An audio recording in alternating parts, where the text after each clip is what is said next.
नमस्कार दोस्तों। आज हम बात करते हैं रशिया और यूक्रेन के बीच में चल रहे युद्ध की।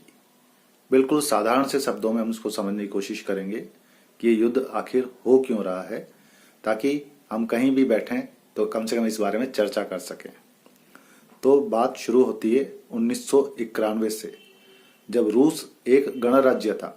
गणराज्य का मतलब लगभग 16 देशों का एक संगठन था, जो बाद में ये विघटित हो गया। विघटित होने से उसके 16 टुकड़े हो गए, जिसमें रूस सबसे बड़ा है और यूक्रेन भी उसी गणराज्य का एक हिस्सा है। तो 1991 के बाद लगभग 30 साल के बाद आज रूस और यूक्रेन में इतनी तनातनी क्यों हो रही है, इसको समझना बहुत जरूरी है। तो इसके लिए आपको इसके नक्शे पर जाना पड़ेगा। गूगल पे आपको मिल जाएगा, जरा देखेंगे इसको। तो इसको ईस्ट और वेस्ट पार्ट में समझिए। जो ईस्टर्न हिस्सा है वो करीब 1/3 है जो रूस की तरफ पड़ता है, और 2/3 जो यूरोपियन कंट्रीज की तरफ पड़ता है। यूक्रेन महत्वपूर्ण क्यों है? क्योंकि यहाँ पे सारे नेचुरल गैसेस के भंडार हैं, जो पूरे यूरोपियन कंट्रीज को नेचुरल गैसेस सप्लाई होती हैं, और कई इंपॉर्टेंट चीजें इंडिया को भी सप्लाई होती हैं। तो कहीं ना कहीं एक रेवेन्यू का बहुत इंपॉर्टेंट सोर्स है, जो रूस किसी भी सूरत में खोना नहीं चाहता। जबकि यूक्रेन की सरकार का सारा जोर है कि वो किसी तरह यूरोपियन कंट्रीज में शामिल हो जाए नाटो की मदद से। नाटो क्या है? North Atlantic Treaty Organization. ये करीब ऐसे देशों का समूह है जो कहीं ना कहीं अमेरिका के अलायंस हैं। ये क्यों बनाया गया था? ये इसलिए बनाया गया था कि यदि कभी भी किसी भी देश के द्वारा अमेरिका पर यदि हमला किया जाता है, तो ये माना जाएगा कि वो हमला उन देशों पर हो रहा है जो उस नाटो के सदस्य हैं। तो वो सब मिलकर उस देश का मुकाबला करेंगे जिसने हमला किया है।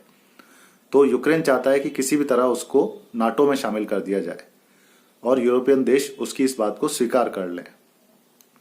लेकिन यूरोपियन देश अभी उसको इस बात को स्वीकार इसलिए नहीं कर पा रहे क्योंकि वो चलाकर रूस से दुश्मनी लेना नहीं चाहते।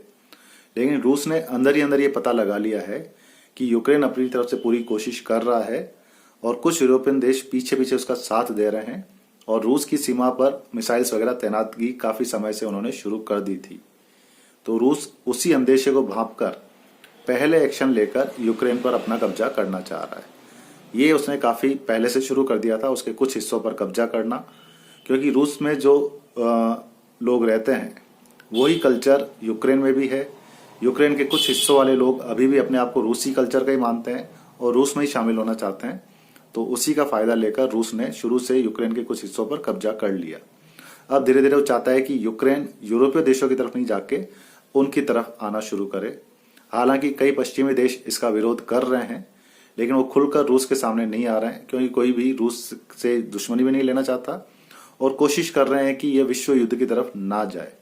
दूसरी तरफ रूस अपने कदम पीछे नहीं हटाना चाहता, वो आगे से आगे बढ़ता जा रहा है।